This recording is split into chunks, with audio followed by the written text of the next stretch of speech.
Oh, look at you. You just stumbled into a special episode of Esports Times, Age of Coronavirus. I'm your host, Chase Kurtz, and I'm here chilling at my parents' place in Nashville, Tennessee. Tennessee just opened up its economy, and there's a big question mark on where that's going to go. The same could be said of esports. So, why don't you buckle up, buckaroos, because I'm about to take you on a crash course, an investigative journey into the future players of esports.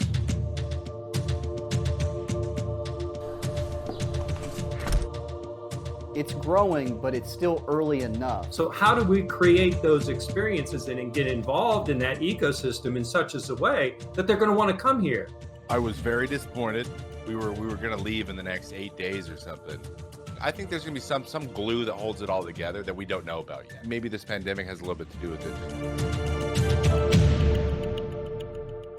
It's that time again for another episode of Esports Times, Age of Coronavirus, and we're talking with Robert Rippy. Robert Rippy has an MBA, and he's a PhD candidate, and he's also the director of Hospitality Innovation Labs at the University of Nevada, Las Vegas. Robert, tell us a little bit more about Innovation Lab and how it's connected to esports. So the Hospitality Innovation Lab is obviously here in Las Vegas. We're at the epicenter of entertainment for the known universe, I think.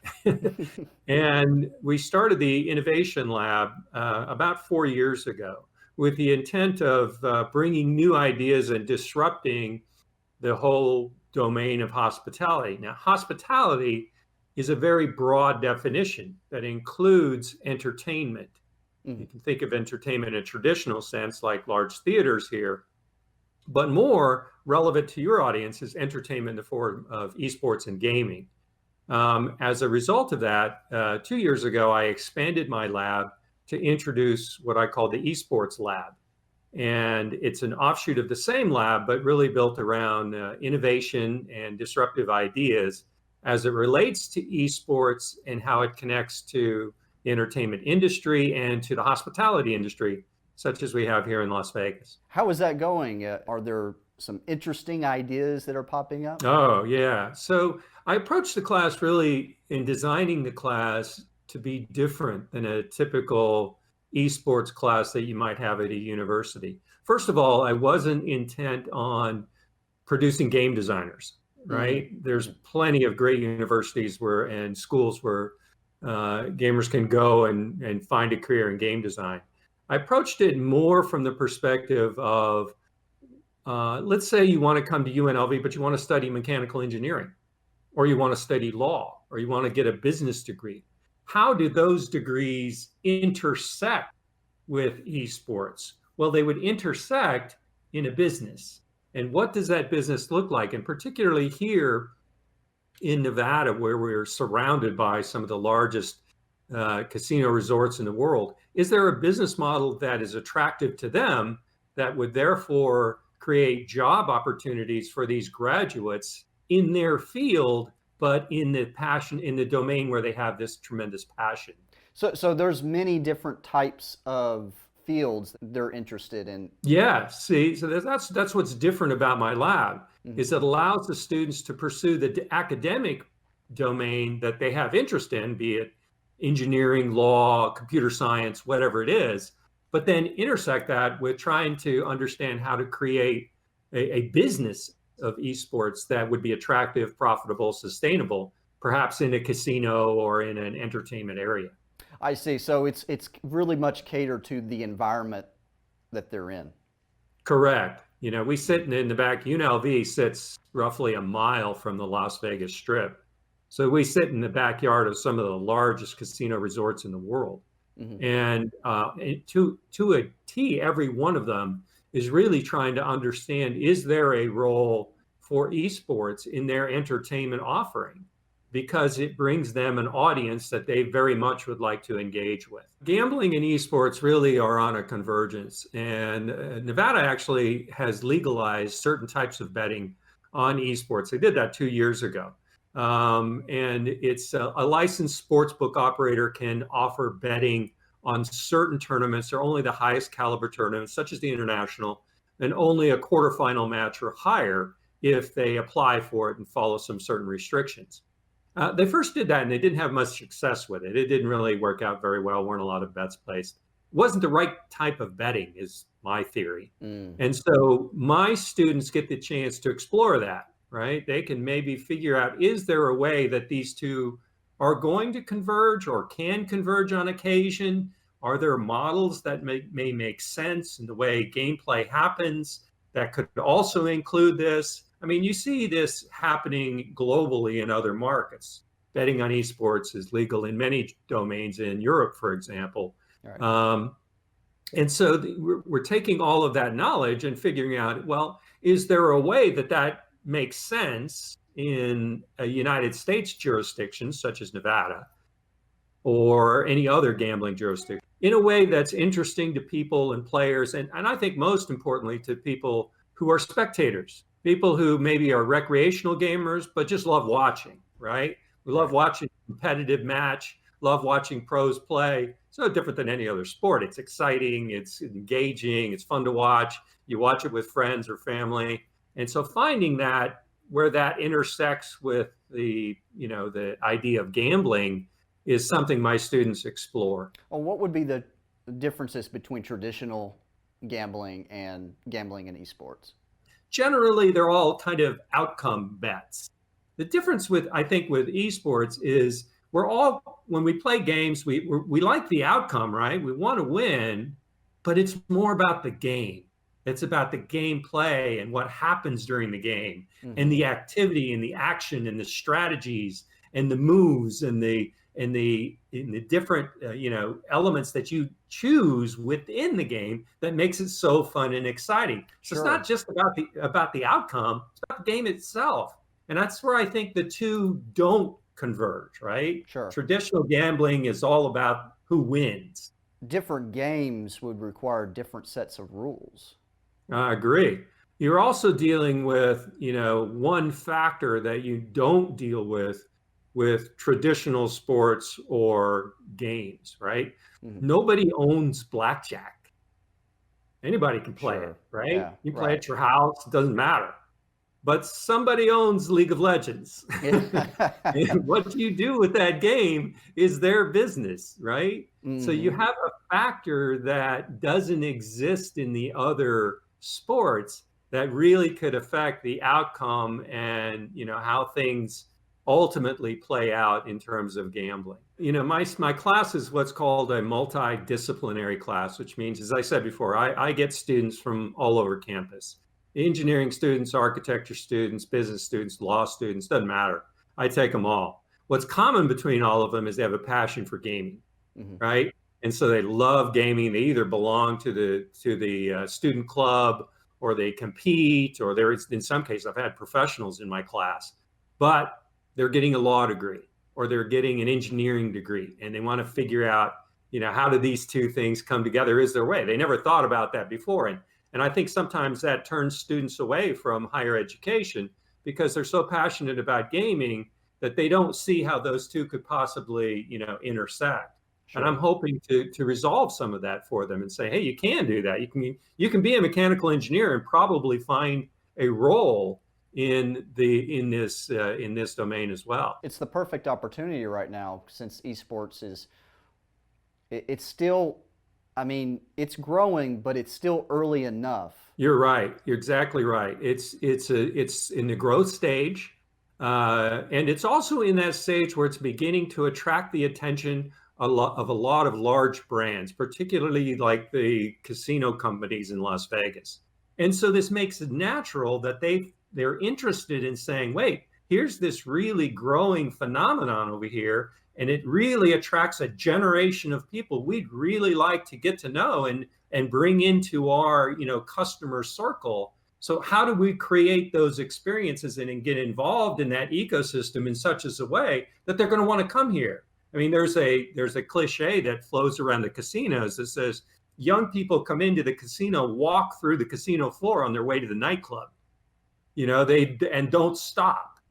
Well, of course not. They're not going to stop and play a game that's perceived, such as a slot machine, that's perceived as a random outcome game designed for an older audience. Doesn't look very fun to me. So I think that the attention of these large companies is there, and it's globally. I'm not speaking about just Las Vegas. It's Singapore, Macau, South Korea, Europe, Asia, wherever the casino industry is. They're beginning to take note of this and saying, how do we do it? What is the trajectory for the collegiate level esports, both from the varsity team and the student perspective? Good question. I mean, I did a presentation a couple of years ago now to a group of university presidents from the Mountain West Athletic Conference. That's the athletic conference that UNLV is a member of, and there's 11 universities in it. And I sat around this room with these university presidents and the athletic directors, and I asked them, what do you think is the most popular student organization on your campus? That's a pretty simple question, right? You would expect a university administrator to immediately know the answer. And I said, I would suggest it's the Esports Club. And I know it is here at UNLV, and I'll bet it's the same at Boise State or Colorado State or the University of Utah. I'll bet you go back to your university and find out what's your biggest and most popular student club. You're going to find out it's the Esports Club.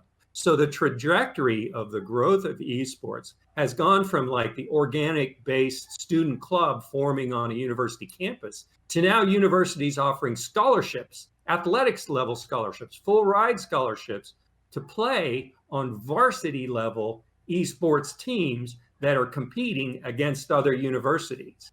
Now, we've done that in the Mountain West Conference here, and UNLV has played. Now, this is the second year that we've actually played an esports tournament aligned with the conference for the conference championship. And we did it as a show match the first year with UNLV's esports club because we didn't have a varsity team, who took on Boise State, who had a varsity team, a varsity esports team. And we competed in 3 different games for a championship. And it was fun and it was exciting. And we did it coincident with the men's basketball tournament. So it kind of brought those 2 sports together as well. One of the unique things I think about esports compared to traditional sports is that you don't usually mix genders in basketball. Men don't play women, right? But you have to provide equal opportunities to both. Esports is a perfect domain where they can play against each other, where it doesn't matter. Right? It doesn't matter, man. Women, just it's all skill.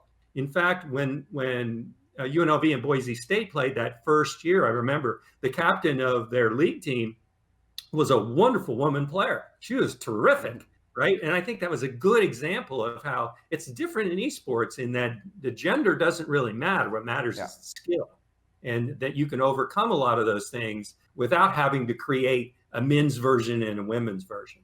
Yeah, this is a battle of the minds. Yes, definitely. Well, thank you so much, Robert, for giving us your input on this innovation lab that you're doing, and we'd love to hear more about it in the future. My pleasure. Feel free to reach out anytime. Feel free to come on out to Vegas and take a look, too, by the way. We've got a terrific facility. We're here with Trevor May. He is a professional baseball player. He's a pitcher for the Minnesota Twins, and he's also signed with a Canadian professional esports organization called Luminosity Gaming. He's got 175,000 followers on Twitch streaming. Please welcome to the show, Trevor May. How you doing? I'm doing good. How are you? I'm good. Tell us how disappointed you were when you found out that the baseball season was not happening. I was very disappointed because frankly, we'd spent 3.5 weeks, almost 4 weeks up to that point, getting ready for a season. So like, we were gonna leave in the next 8 days or something. So to get that close and have it be kind of postponed, sucked. And then you just kind of factor in like why it's getting postponed, and it was a scary situation at the time, and it's become kind of continuously scary. So yeah, it hasn't been fun, but there's a silver lining in my opinion to a lot of things. And one of those things is the fact that I built an online presence over the time, and I mostly built it in 2017 when I had Tommy John. So it was a similar situation. I couldn't play baseball for a year. So and I built up my stream then, and I've kind of maintained it and continued to grow it ever since. Your athletic friends in baseball are probably kicking themselves for not doing their own streams. We got a lot of guys streaming now. So. Oh, do you?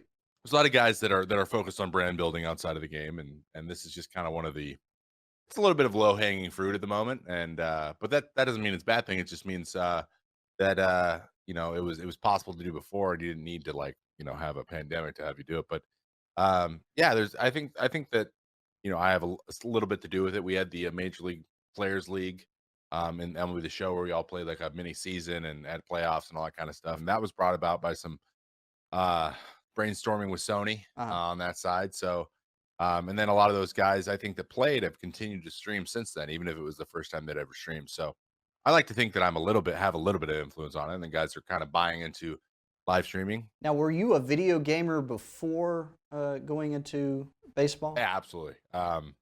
So yeah, I think that's a little bit maybe of the leg up I had in the scene is I was just kind of well ingrained into the video game culture as it is. Like I got drafted and when I was 18 and I was playing World of Warcraft like into the wee hours of the night and rookie ball in like my hotel room. Um, and I've been playing PC games since I was like 9. Where do you think the future of esports is headed? Future esports. I mean, I think the ceiling is so high that it's kind of hard to see at the moment. Just because like that barrier to entry is so much smaller than normal sports. Like you play a video game a couple times and you get it, and you can't necessarily do that for baseball. Like you can't bring in a 25-year-old, like fresh out of college, female, for example, who's never played baseball and like can't just go down to the park and like learn the entire game of baseball by Sure. herself. You know what I mean? But video games you can, and it just takes a lot less time to kind of get into something, and then it's being streamed live all the time. So if you add those two, how instant everything is, the sky's the limit. The problem is the number of games, the number of kind of fragmented communities all built around esports. So like building a franchise system has become kind of hard to maintain. Hmm. But I think in general, the whole market is just so much bigger than it is for sports. And But it's gonna be interesting. There's gonna be something. I think there's gonna be some glue that holds it all together that we don't know about yet. Some I don't know, some element of and maybe this pandemic has a little bit to do with it, just how remote everything is. I'm really interested in the business side as well. And I think that's something that I enjoy some of the most some of the most about this whole thing is like trying stuff and then like getting immediate feedback whether or not stuff's working or not. And that's super, super fun. I like when I play a game and I really enjoy it, and then the people I'm playing with are starting to really enjoy it, and then we kind of naturally create content around it, and then that content then gets watched somewhere else, and people enjoy it there too. That's like the cool part of Twitch for Yeah, me. that's a very different reality from, say, baseball, which is Yeah, very focused on the game. Uh, I mean, you're not interacting with the fans as far no, as like during the game. no. But I'm an entertainer. I think from my DNA. I think that's why I kind of got into this too. Hmm. But yeah, you're right. Baseball is like it's funny. I let people make fun of me in on stream a lot for gameplay, but if we start to bleed into baseball, I like hard red line, foot down. Like Yeah, you are not allowed to make fun of me for blowing a game in real life, but you can make fun of me for being bad at the video game because this isn't my like I haven't spent 26 years building this. yeah, I spent 26 years and I'm playing at the highest level in the world. You're not allowed to make fun of me there. You right, know, right. like that. It's really funny too, and people are like, "Whoa, whoa, you 180'd on me." I'm like, that's my thing. You can't make fun of me from a thing." Well, add 20 more years to the video game and let's see how you feel. Yeah, we'll see where I am when I'm 50, but probably going to be worse because you know how reaction times go. I'm 30 now, and it's already seen it. Like even since I started streaming, I'm like, wow, my stuff is slowed down. Tell us what you're hearing as far as maybe baseball coming back next season. Yeah, I think we're on a like I think minimally I think we're on a good track to like in my mind. I think if we go into spring training completely normal, as normal as possible, hopefully vaccine exists and like everyone gets their vaccinations and we're good. You know what I Right. mean? That would be ideal. But I would love to go into 2021 like, hey, we're here, we're playing with fans. Like this is the way baseball's supposed to play. This is what we're all used to. This is what we do. And this is why it's fun because there's people there, they're cheering, and this, that, and the other. I hope that's the case. Fortunately, I think there's some plans in the works to possibly get some stuff done this year. I know there's a lot to talk about there. And it's Players Association, which I am a member of, and some of that stuff just like just kind of wild conjecture, and there's be some crazy ideas thrown out, like where and when and how testing is going to be done and all that kind of stuff. And that stuff all needs to be hashed out. But I do know that both sides are trying really hard to get baseball this season. Has it been really tough on you with your family and interacting with friends? Family, I'm very fortunate that we haven't been touched. It's the mental strain, I think, that's taken the biggest toll on everybody. Yeah, for me, I think that I've never been so in tune with with gratitude toward what I still have.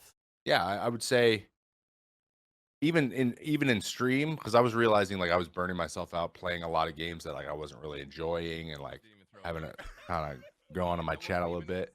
And I changed kind of my mindset. Like, I'm gonna go into a game and I'm gonna play it in a way that I really enjoy, Mm. and that's a lot of that has to do with me like improving at the game. I think that's just my mantra. Right. To be where I am, I kind of has to be that.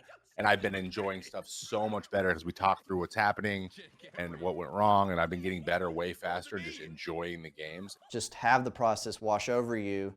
It's just a lot more fun. Who was a basketball player? Joel Embiid always just says, trust the process over and over and over and over and over again. It's like his thing. He's like a doll that you pull the string in the back and he just has the one phrase he says. And he's got it right. I mean, it's we talk about it in sports, but it's just like anything else. Like, you want to start doing anything, you're gonna be bad at it. And I've had to like consciously be in a game and be like, stop getting frustrated. What happened? What could you've done there? And then determine if it's your fault or if it's or if it's them just beating you, and then move on. Either way, you got to be able to move on. What are you the best at? I mean, I'm probably best at Apex Legends at the moment, and it's the game I play the least. Mhm. So I was gonna play that, and then MLB The Show. I create streamers and road to the show, and then like try to get to the major leagues, and then face virtual me in the game, Mhm. and we'll see how it goes. And I just blew through it. I was like, we're just gonna keep playing Apex because I'm having such a good time. So, um, I think the game I'm improving the fastest in though is Escape from Tarkov. It can make you question why are you playing games?